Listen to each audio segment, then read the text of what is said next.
चलो विद्यार्थीओ आंकड़ाशास्त्र में अपना बीजा चैप्टर ની અંદર सहसंबंधी अभ्यास ની રીતો ત્રણ હતી। વિકર્ણ આકૃતિની રીત, કાર્લ પિયર્સનના ગુણન પ્રઘાતની રીત અને સ્પીયરમેનના ક્રમાંક સહસંબંધની રીત। એની અંદર આપણે કાર્લ પિયર્સનની ગુણન પ્રઘાતની રીત ચલાવી હતી, સ્પીયરમેનના ક્રમાંક સહસંબંધની રીત ચલાવી હતી, પણ આપણે વિકર્ણ આલેખ વિકર્ણ આકૃતિની રીત વિશે કોઈ વાત નથી કરી। તો પહેલાં આપણે એ વાત પતાવી દઈએ અને પછી જ નવા ચેપ્ટરની શરૂઆત કરીએ। તો મિત્રો વિકર્ણ આકૃતિના પ્રકારો, વિકર્ણ આલેખના પ્રકારો, વિકર્ણ આકૃતિના પ્રકારો 5 છે।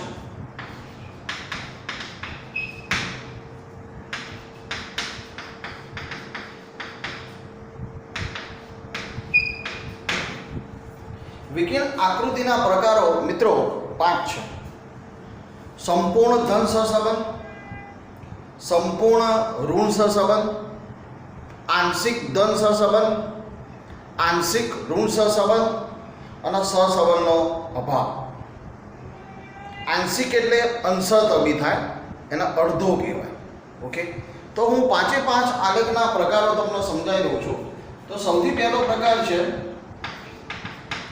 संपूर्ण धन सहसंबंध।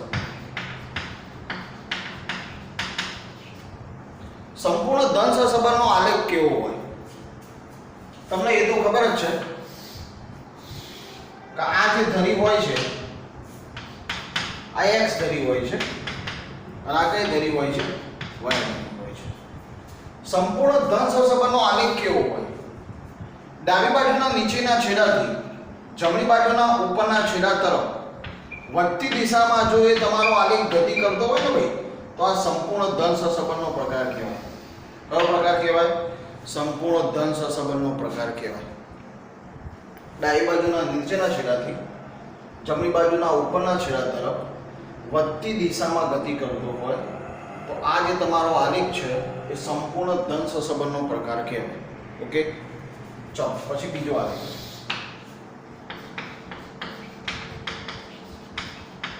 સંપૂર્ણ ઋણ સહસંબંધ। संपूर्ण ऋण सहसंबंधनो आलेख केवो?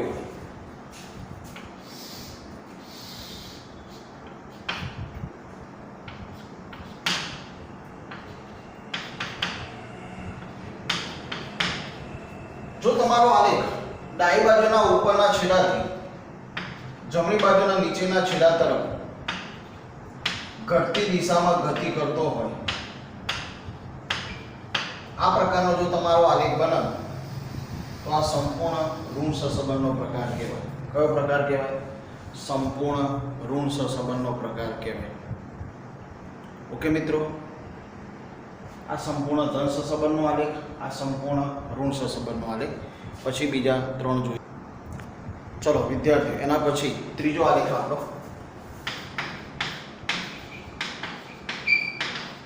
आंशिक धन सहसंबंध। आंशिक धन सहसंबंध कोने कहेवाय?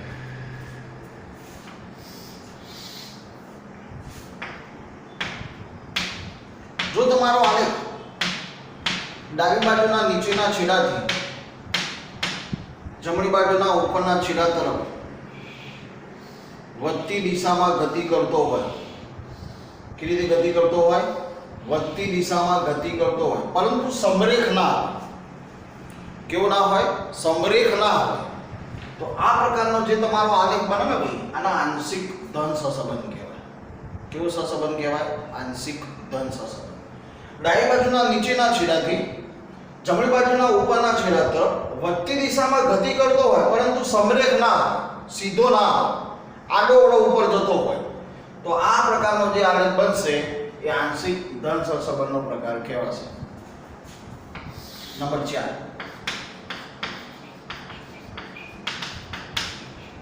आंशिक ऋण सहसंबंध।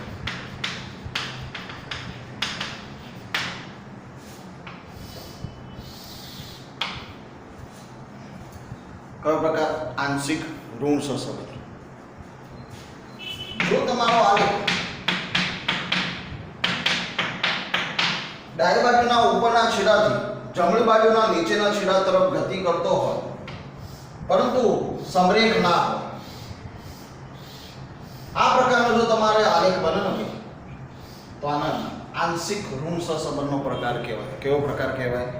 આંશિક ઋણ સહસંબંધનો પ્રકાર કહેવાય. એકદમ ઈઝી છે, 5 એ 5 આલેખો. અને નંબર 5, સહસંબંધનો અભાવ.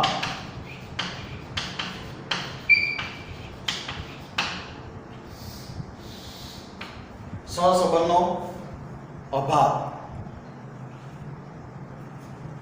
દેખાશે ને, એ નીચે કદાચ ઉપર રાખી દઈએ. 5મો, સહસંબંધનો અભાવ.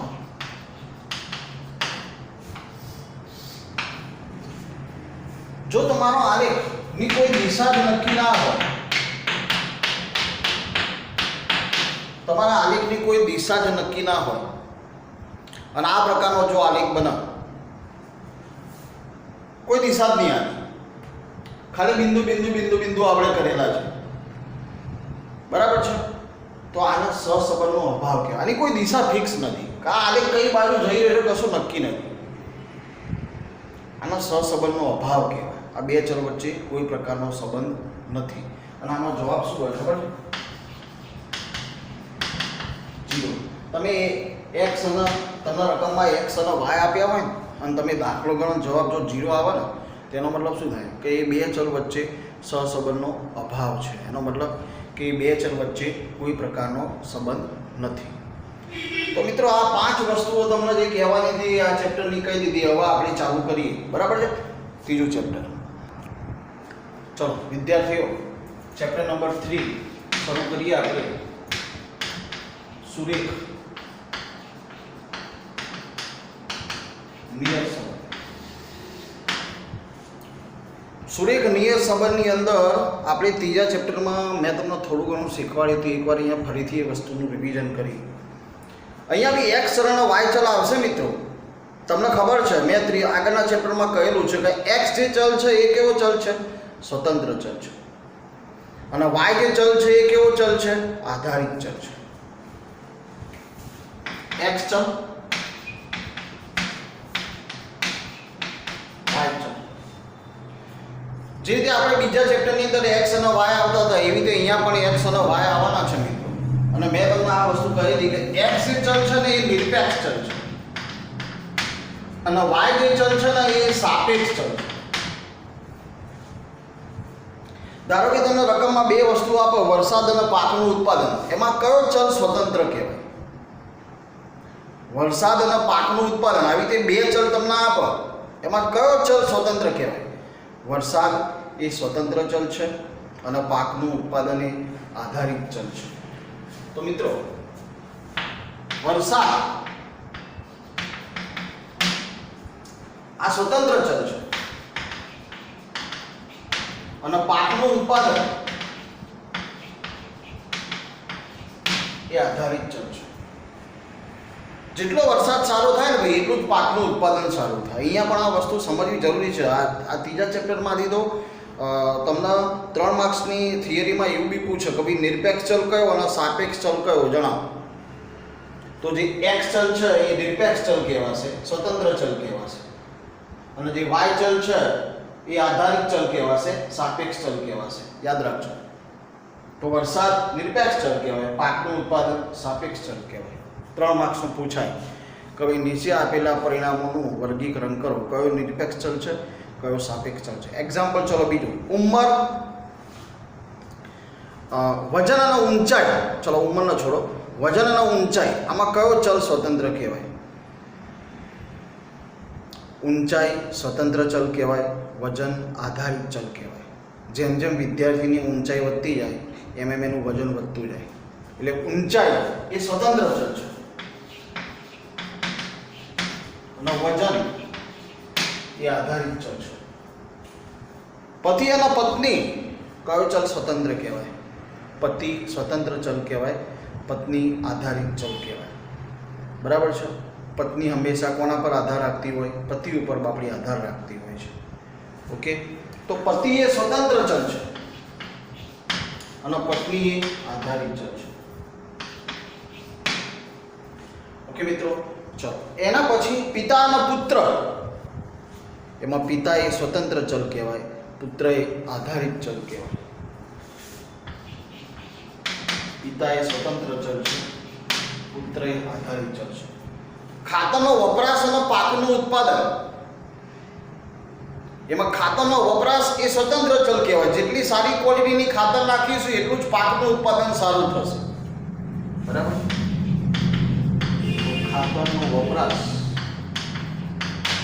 એ સ્વતંત્ર ચલ છે, નિરપેક્ષ ચલ છે, અને પાકનું ઉત્પાદન એ સાપેક્ષ ચલ છે, આધારિત ચલ છે. ઓકે મિત્રો, આવા ઘણા બધા બીજા એક્ઝામ્પલો છે.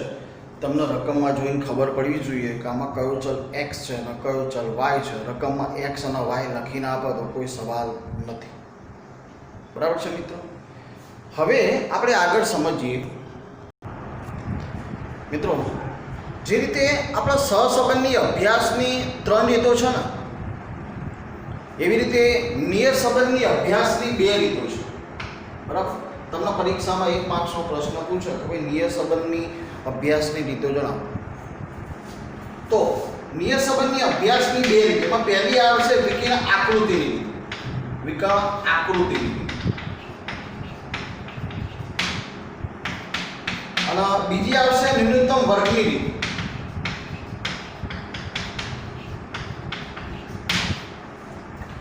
નિયત સંબંધની અભ્યાસની રીતો કેટલી છે? 2 છે. એમાં પહેલી આવશે વિકર્ણ આકૃતિની રીત અને બીજી આવશે ન્યૂનતમ વર્ગની રીત. આ નિયત સંબંધ ચેપ્ટરની અંદર વિકર્ણ આકૃતિની રીત છે ને, એ અનુમાન કાઢવા માટે સક્સેસફુલ નથી રહી આંકડાશાસ્ત્રીઓ માટે. નિયત સંબંધની શોધ કરવાવાળા વ્યક્તિનું નામ સર ફ્રાન્સિસ ગાલ્ટન છે મિત્રો. આ ચેપ્ટરની શોધ કરવાવાળા વ્યક્તિનું નામ શું? Sir Francis Galton. નિયત સંબંધની અભ્યાસની રીતો કેટલી છે? 2. એક વિકર્ણ આકૃતિની રીત આવશે, બીજી આવશે ન્યૂનતમ વર્ગની રીત. એમાં વિકર્ણ આકૃતિની રીત આ ચેપ્ટરની અંદર સક્સેસફુલ રહી નથી, એટલે આંકડાશાસ્ત્રીએ બીજી રીત શોધી કાઢી, ન્યૂનતમ વર્ગની રીત. અને એના આપણે અહીંયા દાખલા આવશે, એનો આપણે અહીંયા આગળ અભ્યાસ કરવાનો છે. બરાબર છે મિત્રો? તો ન્યૂનતમ વર્ગની રીતમાં આવશે શું? મૂળ વસ્તુ તમને એવું કહે છે કે y ની x પરની નિયત સંબંધ રેખા શું?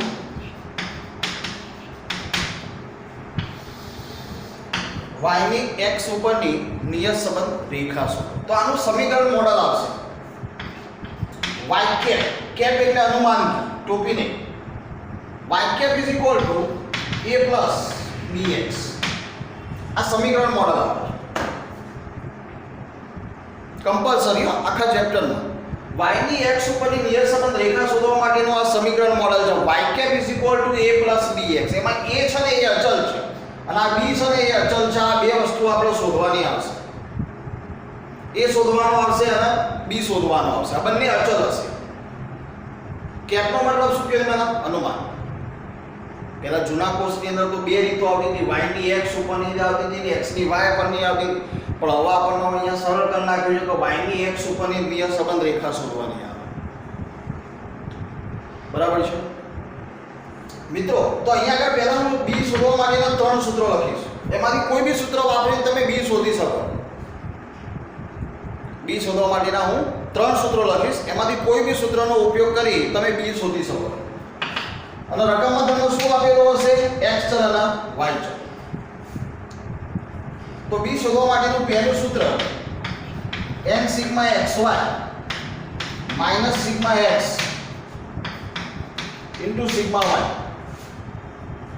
Upon n sigma x square minus sigma x નો હોલ સ્ક્વેર. આ પહેલું સૂત્ર b શોધવા માટે.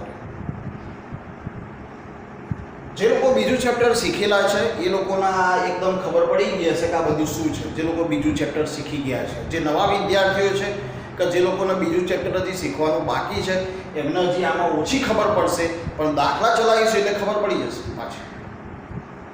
ઓકે, તો આ b શોધવા માટેનું પહેલું સૂત્ર. પછી b શોધવા માટેનું બીજું સૂત્ર અહીંયા sigma x minus x bar y minus y bar upon sigma x minus x bar નો સ્ક્વેર. આ બીજું સૂત્ર b શોધવા માટે. પછી આપણું ત્રીજું સૂત્ર b શોધવા માટે n sigma uv minus sigma u into sigma v upon n sigma u square minus sigma u નો હોલ સ્ક્વેર. આ ત્રીજું સૂત્ર. આ ત્રણમાંથી કોઈ પણ સૂત્રનો ઉપયોગ કરી તમે b શોધી શકો. ત્રણમાંથી તમે કોઈ બી સૂત્રનો ઉપયોગ કરી તમે અહીંયા આગળ આ b શોધી શકો છો. ઓકે, આપણે દરેક સૂત્રનો ઉપયોગ કરી b શોધતા શીખીશું. ઓકે, નવા વિદ્યાર્થીની ચિંતા ના કરો, દાખલો ચલાવી સીધા બધા સૂત્રો આવી જશે. ચલો, આ b શોધવાના મેં 3 સૂત્રો લખી કાઢ્યા. હવે a શોધવા માટેના સૂત્ર એ શોધવાનું એક જ સૂત્ર છે. a equal to y bar minus bx બાર. એ શોધવા માટેનું સૂત્ર y બાર માઈનસ bx બાર. ઓકે મિત્રો, તો a મળી જાય એટલે a ની કિંમત આમાં મૂકી દેવાની. ત્રણમાંથી ગમે તે સૂત્રનો ઉપયોગ કરશો એટલે b મળી જશે. b ની કિંમત આમાં મૂકી દેવાની. પછી જો રકમમાં x આપો તો x નો b નો ગુણાકાર થાય. રકમમાં x ની કિંમત આપી હોય તો હેડિંગમાં, ના આપી હોય દાખલો ત્યાં પૂરો થઈ જાય. ઓકે, તો આટલું લખી કાઢજો. નેક્સ્ટ લેક્ચરથી આપણે આ ચેપ્ટરના દાખલા ચાલુ કરીશું.